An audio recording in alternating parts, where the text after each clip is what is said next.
ಎಲ್ಲರಿಗೂ ನಮಸ್ಕಾರ. ನಾನು ನಿಮ್ಮ ನಿವೇದಿತಾ ಹೊಸಮನಿ. ಎಲ್ಲರೂ SSLC ರಿಸಲ್ಟ್ಸ್ ತುಂಬ ಕುತೂಹಲದಿಂದ ಕಾಯ್ತಾ ಇದ್ದೀರಾ. ಇವ್ಯಾಲ್ಯೂಯೇಷನ್ ಮುಗ್ದಿದೆ, ಮಾರ್ಕ್ಸ್ನ ಆನ್ಲೈನ್ನಲ್ಲಿ ಅಪ್ಡೇಟ್ ಮಾಡೋದು ಕೂಡ ಮುಗ್ದಿದೆ. ಎಲ್ಲರೂ ರಿಸಲ್ಟ್ಸ್ ಮೇ 1 ಅಥವಾ 2 ವೀಕಲ್ಲಿ ಬಿಡ್ತಾರೆ ಅಂತ ಅಂದ್ಕೊಂಡಿದ್ರು. Yes, of course, soon after the election update ಬಂದಿರೋ ಹಾಗೆ ಮೇ 2 ವೀಕಲ್ಲಿ ತುಂಬ ಜನ ಮೇ 10ಗೆ ಡಿಕ್ಲೇರ್ ಮಾಡೋ ಚಾನ್ಸಸ್ ಇದ್ದಾವೆ ಅಂತ ಕೂಡ ಹೇಳ್ತಿದ್ರು. ಬಟ್ ಎಲ್ಲೂ ಎಕ್ಸಾಕ್ಟ್ ಡೇಟ್ ಅಥವಾ ಟೈಮಿಂಗ್ಸ್ನ ಮೆನ್ಷನ್ ಮಾಡಿಲ್ಲ. ಸೊ ವಿದ್ಯಾರ್ಥಿಗಳೇ, ಈಗಲೇ ನೀವು ಡೀಟೇಲ್ಸ್ಗಳನ್ನು ಕಲೆಕ್ಟ್ ಮಾಡಿ ಇಟ್ಕೊಳ್ಳಿ. ರಿಸಲ್ಟ್ಸ್ ಚೆಕ್ ಮಾಡಲಿಕ್ಕೆ ಏನೇನು ಬೇಕು? ಫಸ್ಟ್ಲಿ ಕರ್ನಾಟಕ results.nic.in ವೆಬ್ಸೈಟ್ಗೆ ಹೋಗಿಬಿಟ್ಟು ನೀವು ಆ ಲಿಂಕ್ ಮೇಲೆ ಕ್ಲಿಕ್ ಮಾಡಬೇಕು. ಅದಾದ ತಕ್ಷಣ ನಿಮ್ಮ date of birth, seat number ಮತ್ತು ಸ್ಕೂಲ್ ಕೋಡ್ನ ಮೆನ್ಷನ್ ಮಾಡಬೇಕು. ಆಟೋಮೆಟಿಕ್ಲಿ ನಿಮ್ಮ ರಿಸಲ್ಟ್ ಶೀಟ್ ಜನ್ರೇಟ್ ಆಗುತ್ತೆ.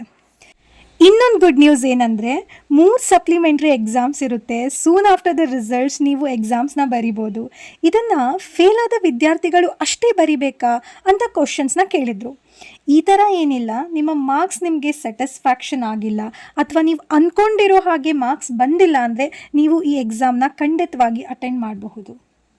ಫಾರ್ ಮೋರ್ ಇನ್ಫಾರ್ಮೇಷನ್ ಆ್ಯಂಡ್ ಅಪ್ಡೇಟ್ಗಾಗಿ ನನ್ನ ಇನ್ಸ್ಟಾಗ್ರಾಮ್ನಲ್ಲಿ ಫಾಲೋ ಮಾಡಿ ಮತ್ತು ಈ ಥರ ನೋಟಿಫಿಕೇಷನ್ಗಾಗಿ ನನ್ನ ಯೂಟ್ಯೂಬ್ ಚಾನಲ್ನ ಮರೀದೆ ಸಬ್ಸ್ಕ್ರೈಬ್ ಮಾಡಿ. All the best students. Let's hope for the best.